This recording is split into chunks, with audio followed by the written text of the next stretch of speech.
በስመ አብ ወወልድ ወመንፈስ ቅዱስ አሐዱ አምላክ።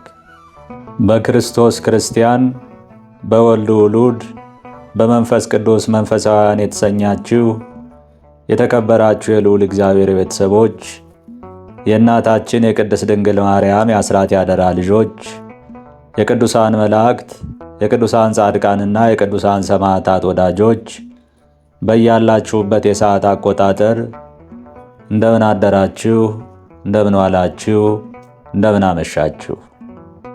አሜን።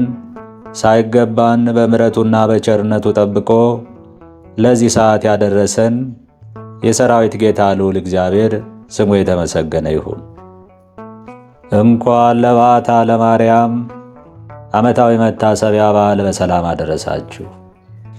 ይህ በዓል እመቤታችን ቅድስት ድንግል ማርያም 3 ዓመት ሲሆናት በታኅሳስ 3 ቀን ወደ ቤተ መቅደስ የገባችበት ዓመታዊ መታሰቢያ በዓሏ ነው። የተወደዳችሁ የባህራን ሚዲያ ቤተሰቦች፣ ዝግጅታችን ለበርካታ የተዋሕዶ ልጆች ተደራሽ እንዲሆን ቪዲዮውን ላይክ፣ ኮሜንት፣ ሼር በማድረግ ማዳመጥ እንድትጀምሩ በአክብሮት እንጠይቃችኋለን።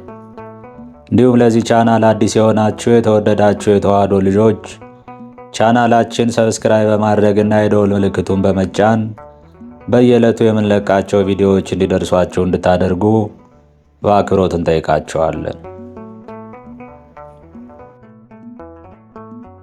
በዓታ ለማርያም ከእመቤታችን ከቅድስት ድንግል ማርያም 33 በዓላት መካከል ታኅሳስ በባተ በሦስተኛው ቀን የሚታሰበው የሚከበረው በዓል በዓታ ለማርያም በመባል ይታወቃል።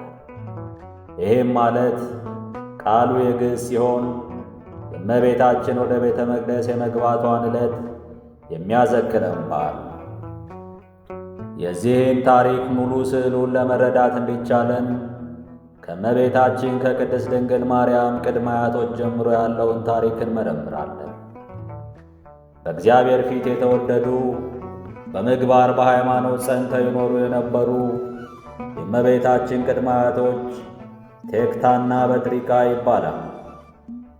ይህ ቀራቸው የማይባሉ ባለጸጎች ነበሩ። የሀብታቸው ብዛት ስፍር ቁጥር አልነበረው። ከዕለታት በአንደኛው ቀን ቴክታ ወደ ቤተ መዛግብቱ ገብቶ የገንዘቡን ብዛት ሲያይ እኔ መካን፣ አንቺም መካን፣ ይህ ሁሉ ገንዘብ ለማን ይሆናል አላት። እግዚአብሔር ከኔ ልጅ ባይሰጥህ ሌላ አግብተህ ተወልድ ዘንድ ፈቅጄልሃለሁ አለችው። ይህን አላደርገውም፣ አምላከ እስራኤል ያውቃል አላት። በዚህ እያዘኑ ሳለ ወዲያው ራእይ ታያቸው። ይህም ነጭ እምቦሳ ከበረታቸው ስትወጣ እምቦሳይቱ እምቦሳ እየወለደች እስከ 6 ስትደርስ ስድስተኛይቱ ጨረቃን፣ ጨረቃ ፀሐይን ስትወልድ አይተው በሀገራቸው ወደ ነበረው ሕልም ፈቺ ሄደው ነገሩት። በእግዚአብሔር መንፈስ የተቃኘው ሕልም ፈቺም ደግ ልጅ ትወልዳላችሁ፣ ጨረቃይቱ ከፍጡራን በላይ የምትሆን ልጅ ነች፣ የፀሐዩ ነገር ግን አልተገለጸልኝም አላቸው። እነሱም ይህን ጊዜ ይፍታው ብለው ወደ ቤታቸው ሄዱ። ከዚህ በኋላ በጥሪቃ ጸነሰች፣ ወለደች። ሄሜን አለቻት። ሄርሜን ዴርዴን፣ ዴርዴ ቶናን፣ ቶና ሲካርን፣ ሲካር ሄርሜላን፣ ሄርሜላ ሐናን ወለደች። ሐና ማለት በሃይማኖት በምግባር የጸናች በንጽሕና በቅድስና የተሸለመች ቡሩክት ክብር ደግ ፍጥረት ማለት ነው። ይህቺም በምግባር በሃይማኖት ተኮትኩታ አደገች ሴት አካለ መጠን ስትደርስ ከቤተ ይሁዳ ለተወለደው ኢያቄም ለሚባል ደግ ሰው አጋቧት። ሐናና ኢያቄም በፍቅርና በደስታ ኑሯቸውን ቢመሩም በአያታቸው የደረሰው መካንነት በእነሱም ላይ ደረሰ። በተሰበረ ልብ እግዚአብሔር የሐናን ማኅፀን ይከፍት ዘንድ በጸሎት ይማጸኑት ጀመር። የሐና ጎረቤት የሆነች በዝሙት ሥራ የምትኖር አንዲት ሴት ነበረች። ሐናም ቀረብ ብላ ዛሬ ቤተ እግዚአብሔር እሳለማለሁ ብዬ ነበር፣ ነገር ግን የምለብሰው ልብስ የለኝም አለቻት። ይህችም ሴት መልሳ ከአንድም ሁለት ሦስት የእኔ ልብስ አለልሽ፣ ያን ለብሰሽ ለምን አትሄጂም ብትላት፣ ሐና ግን በኀጢአት ሥራ የተገኘ ልብስ ነው፣ እግዚአብሔር ንጹሕ ባሕሪ ስለሆነ ይህ አይሆንልኝም ብላ መለሰችላት። ይህች ሴት ከኀጢአት ሥራዋ ታርማ የጽድቅ ሥራ ለመሥራት ከማሰብ ይልቅ ልብ የሚነካ ነገር ተናገረቻት። በምን ምክንያት ልጅ ነሳሽ ብዬ ሳዝን ነበር፣ ለካ እንደ ድንጋይ አድርቆ ያስቀረሽ ይህ ክፋትሽ ነው። በዚህ ንግግሯ ሐና እጅግ አዘነች። በሌላ ጊዜም ከባሏ ከኢያቄም ጋር ቤተ መቅደስ ሄደው መሥዋዕት ለማቅረብ ሲሉ ሊቀ ካህናቱ ሮቤል የመካኖች መሥዋዕት አትቀበል ይላል፣ እናንተ ብዙ ተባዙ ምድርንም ሙሏት ያለውን የአዳምን ቃል ያስቀረባችሁ አይደላችሁምን? እግዚአብሔር ቢጠላችሁ እንጂ ቢወዳችሁማ ልጅ በሰጣችሁ መሥዋዕቱንም ለማቅረብ ዕድል ባገኛችሁ ብሎ መለሳቸው። በዚህ አዝነው ዛፍ ስር ተቀምጠው ሳለ እርግቦች ከልጆቻቸው ጋር ሲጨዋወቱ እጽዋት አብበው አፍርተው አዩ። በዚህም ጊዜ እንዲህ ብለው ጸለዩ። እርግቦችን እንዲራቡ እጽዋትም እንዲያብቡና እንዲያፈሩ የምታደርግ የእኛ ተፈጥሮ ከድንጋይ ስለሆነ ነው ልጅ የነሳህን ብለው አዘኑ። ከዚህ በኋላ ሐናና ኢያቄም የለመኑትን ለማይነሳ የነገሩትን ለማይረሳ አምላክ ስለታቸውን አሰቡና ወንድ ልጅ ብንወልድ ወጥቶ ወርዶ አርሶ ቆፍሮ ይርዳን አንልም፣ ለቤተ እግዚአብሔር አንጣፊ ጋራጅ ይሆናል። ሴት ብንወልድ እንጨት ሰብራ ውሃ ቀድታ ትርዳን አንልም፣ ለቤተ እግዚአብሔር መሶበ ወርቅ ሰፍታ መጋረጃ ፈትላ ትኑር በማለት ለመኑ። ሐምሌ 30 ቀን ድንቅ ሕልም ተመለከቱ። ከአንድ ሱባኤ በኋላ መልአኩ ቅዱስ ገብርኤል ደግ ልጅ ተወልዳላችሁ በማለት አበሰራቸው። በፈቃደ እግዚአብሔር በቅዱስ ገብርኤል አብሳሪነት እመቤታችን ነሐሴ 7 ቀን ተጸነሰች። አይሁድ ለምቀኝነት አያርፉምና ከዚህ ቀደም ከነሱ ወገን የሚሆኑ ዳዊትና ሰለሞን 40 ዘመን እንደ ሰም አቅልጠው እንደ ገል ቀጥቅጠው ገዙ። ከነሱ ደግሞ የሚወለደው እንደምን ያደርገን ይሆን ብለው በጠላትነት ተነሱባቸው። በመልአኩ ቅዱስ ገብርኤል ትእዛዝና መሪነት ቅዱስ ኢያቄምና ቅዱስ ሐና ወደ ሊባኖስ ተራራ ወጡ።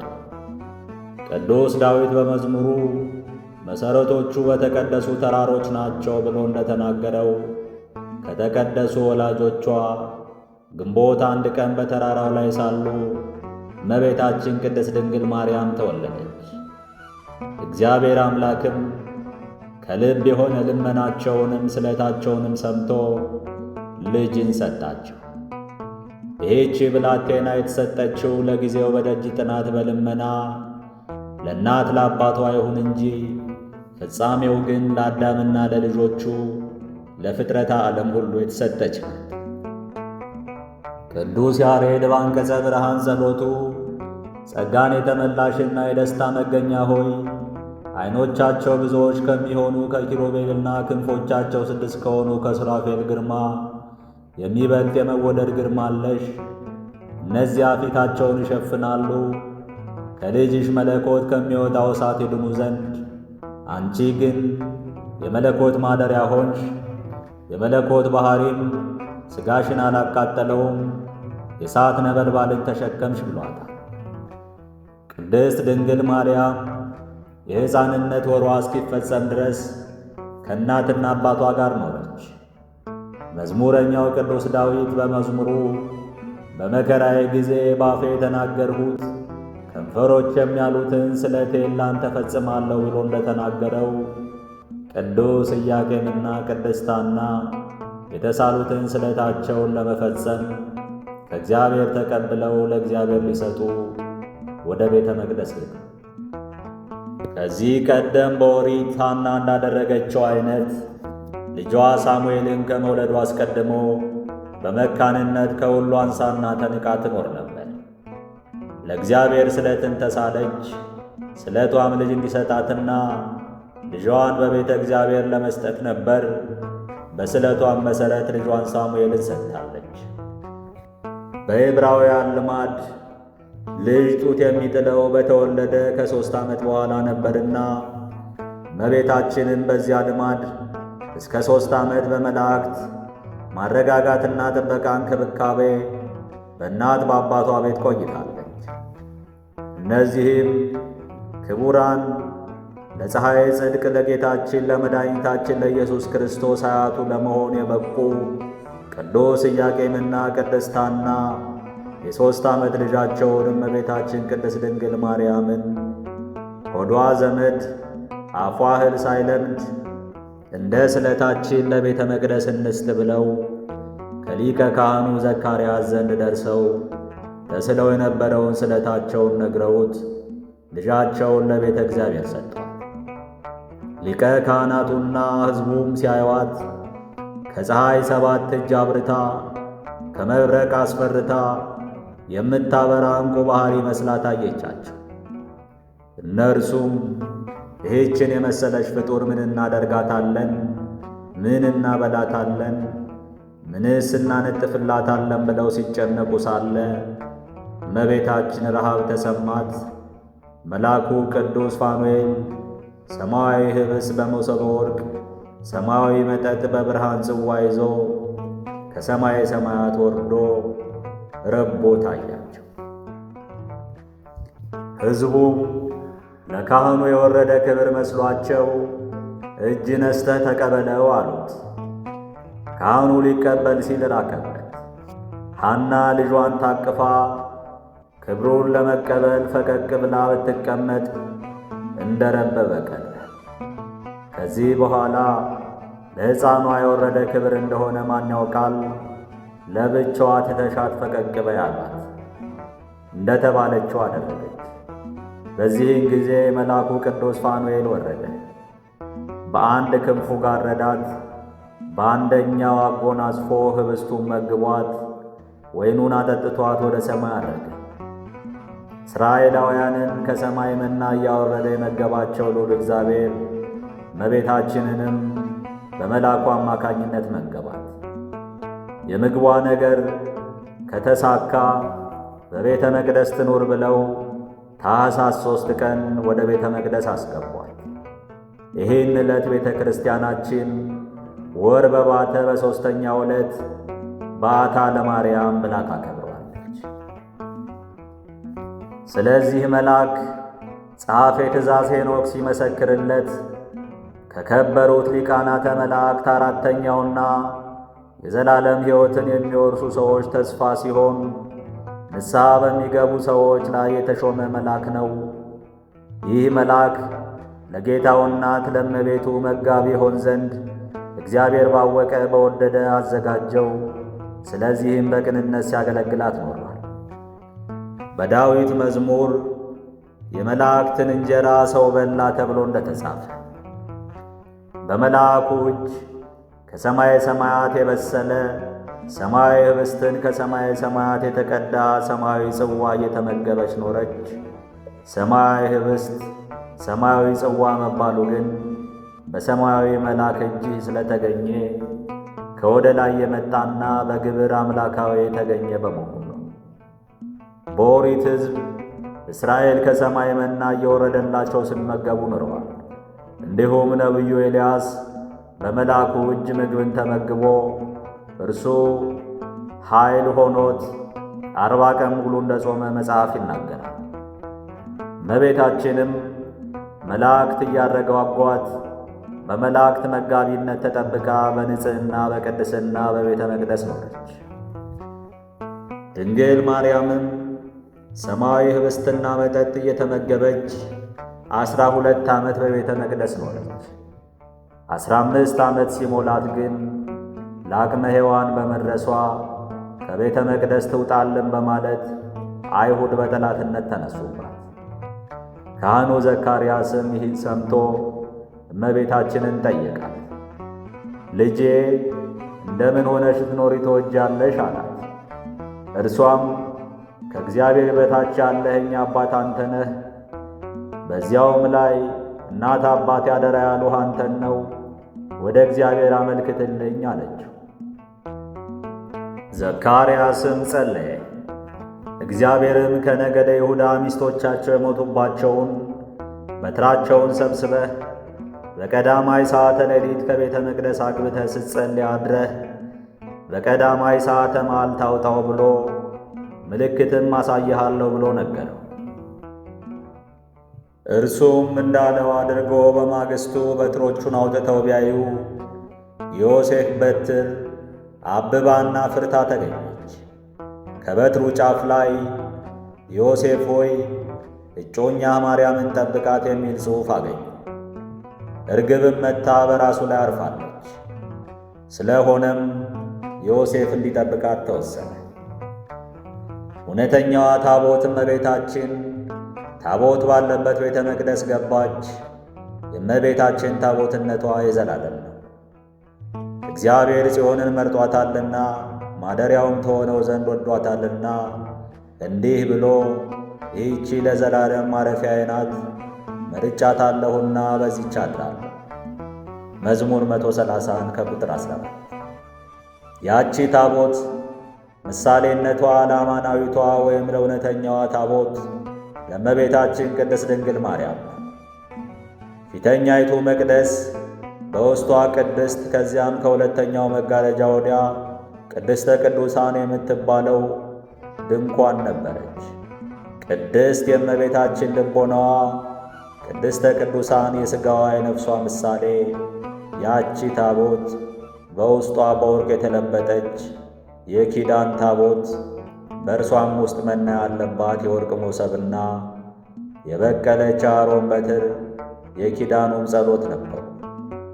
እንደዚሁም እመቤታችን በውስጥ በአፋ በነፍስ በሥጋ ንጽሕት ናት። ወርቅ ጽሩይ እንደሆነ እርሷም ሁለንተናዋ ንጹሕ ናት። እንዲሁም በውስጧ መና የተባለውን ልጇን መድኃኔ ዓለም በመልአኩ ብሥራት በማኅፀኗ ይዛ የምትገኝ በመሆኗ እንዲሁም ያቺ አሮን በትር ሳይተክሏት ውሃ ሳያጠጧት አብባ ፍርታ እንደተገኘች እርሷም በድንግልና ማኅተመ ድንግልናዋ ሳይፈታ አምላክን እንደምትወልደው ምሳሌ ነው። በዚህ ሁሉ ፊተኛዋ ቤተ መቅደስ ለእመቤታችን ምሳሌዋ ናት።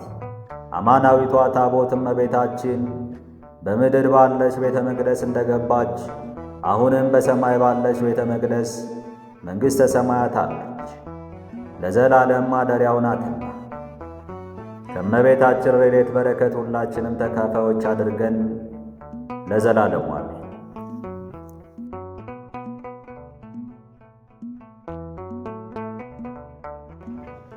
ከዚህ በመቀጠል የዕለቱን ስንክሳር እናስደምጣችኋለን። ስንክሳር ዘወርኃ ታኅሣሥ 3 አንድ አምላክ በሚሆን በአብ በወልድ በመንፈስ ቅዱስ ስም ታኅሣሥ 3 በዚህች ቀን አምላክን የወለደች እመቤታችን ቅድስት ድንግል ማርያም 3 ዓመት ሲሆናት ወደ ቤተ መቅደስ የገባችበት ነው። እርሷ ለእግዚአብሔር የስለት ልጅ ነበረችና እናቷ ቅድስት ሐና ልጅ የሌላት ስለሆነች በቤተ እግዚአብሔር ውስጥ ከሴቶች ተለይታ ርቃ ትኖር ነበር። ሽማግሌ ከሆነ ከኢያቄም ከባሏ ጋርም እጅግ የምታዝን ሆነች። እግዚአብሔርም ሐዘናቸውን ሰማ። ቅድስት ሐናም እንዲህ ብላ ለእግዚአብሔር ተሳለች፣ የሰጠኸኝን ፍሬ ለእግዚአብሔር አገልጋይ አደርገዋለሁ።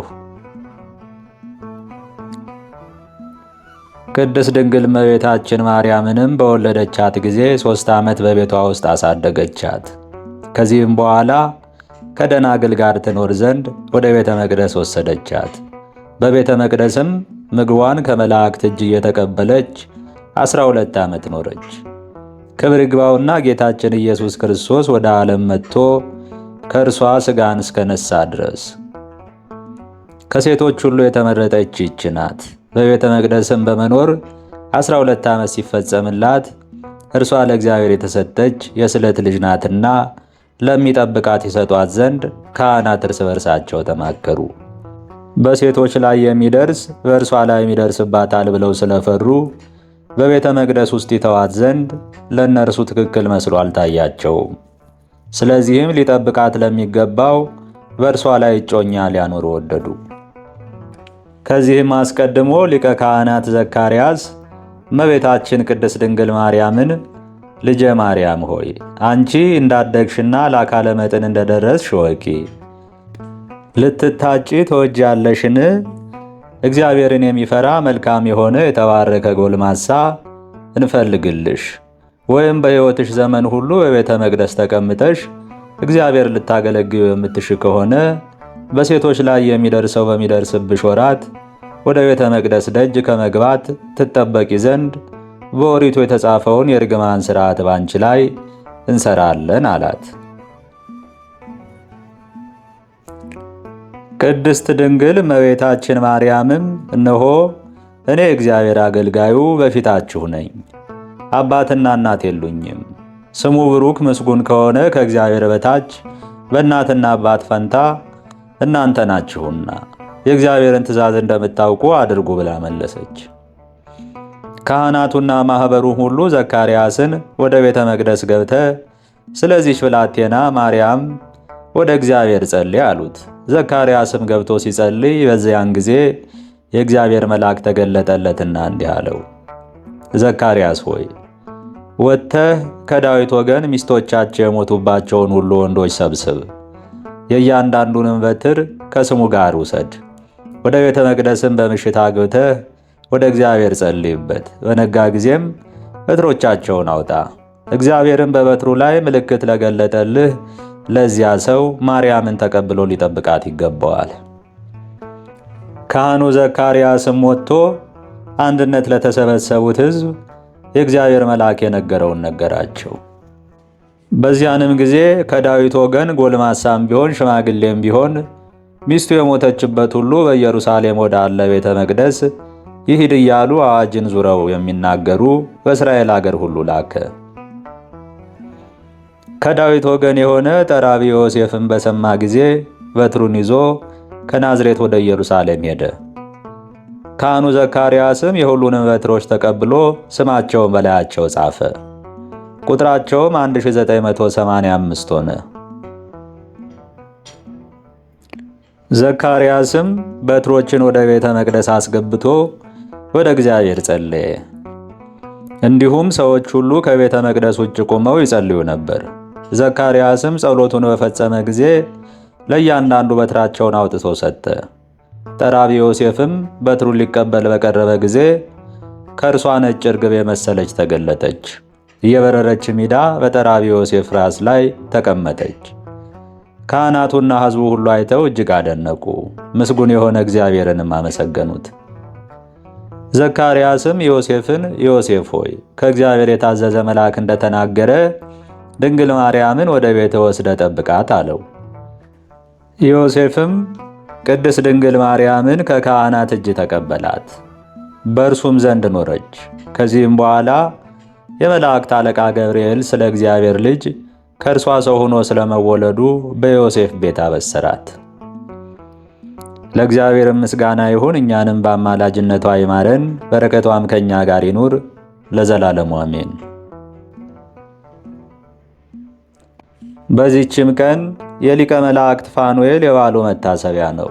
ለእግዚአብሔር ምስጋና ይሁን፣ እኛንም በፋኑኤል አማላጅነት ይማረን፣ በረከቱም ከእኛ ጋር ትኑር ለዘላለሙ አሜን። ታኅሳስ 3 ቀን የሚከበሩ ዓመታዊ የቅዱሳን በዓላት፣ አንደኛ በዓታ ለእግዝእትነ ማርያም፣ ሁለተኛ ብፁዓን ኢያቄም ወሐና፣ ሦስተኛ ቅዱሳን ካህናት ዘካርያስና ስምዖን፣ አራተኛ ቅዱስ ፋኑኤል ሊቀ መላእክት፣ አምስተኛ አቡነ ዜና ማርቆስ ጻድቅ። ወርሃዊ በዓላት፣ አንደኛ አቡነ መድኃኒነ እግዚእ ጻድቅ ዘደብረ በንኮል፣ ሁለተኛ አባ ሊባኖስ ዘመጣ፣ ሦስተኛ ቅዱስ ቄርሎስ ሊቅ አምደ ሃይማኖት። ድንግል ሆይ አንገታቸውን እንደሚያረዝሙ እንደ ዕብራውያን ሴቶች ልጆች በዋዛ ያደግሽ አይደለሽም። በቅድስናና በንጽሕና በቤተ መቅደስ ኖርሽ እንጂ። ድንግል ሆይ ምድራዊ ኅብስትን የተመገብሽ አይደለም፣ ከሰማይ ሰማያት የበሰለ ሰማያዊ ኅብስትን እንጂ። ድንግል ሆይ ምድራዊ መጠጥን የጠጣሽ አይደለም፣ ከሰማይ ሰማያት የተቀዳ ሰማያዊ መጠጥን እንጂ። ጌታ ሆይ ከብልጽግናቸው ብዛት የተነሳ ብዙ መባ ካገቡት ይልቅ የድሃይቱን አነስተኛ መባ እንደተቀበልክ ለሁል ጊዜ የሚያገለግሉ አእላፍ መላእክትን እያሳሰብኩ በችግሬ ጊዜ የማቀርብልህ ምስጋና ተቀበል። እናንተም ቅዱሳን ነቢያት፣ የወንጌል ሰባኪያን ሐዋርያት፣ ሰማዕታትና ጻድቃን፣ ትጉሃን መላእክት፣ ፍጹማን ደናግል እንዲሁም ደጋጎች መነኮሳት ሆይ ልጅ አዋቂ ሳይለይ የምንሰበሰብበትን የጉባኤ ቦታ ባርኩ። ይህን መጽሐፍ ወረቀት አዘጋጅቶ ብራና ዳምጦ የጻፈውና ያጻፈውን ከግዕዝ ወደ አማርኛ የተረጎመውን ቃለ ንባቡን በእርጋታ መንፈስና በተመስጦ ሕሊና ያዳመጠ በደለኛን ሁሉ በምታስምር በጌታ እናቱ በማርያም ጸሎት ኢየሱስ ክርስቶስ በአንድነት ይማረን፣ አሜን። አነሳስቶ ላስጀመረን አስጀምሮ ላስፈጸመን ለልዑል እግዚአብሔር ክብር ምስጋና ይግባው። አባታችን ሆይ በሰማያት የምትኖር፣ ስምህ ይቀደስ፣ መንግሥትህም ትምጣ፣ ፍቃድህ በሰማይ እንደሆነች እንዲሁም በምድር ትሁን።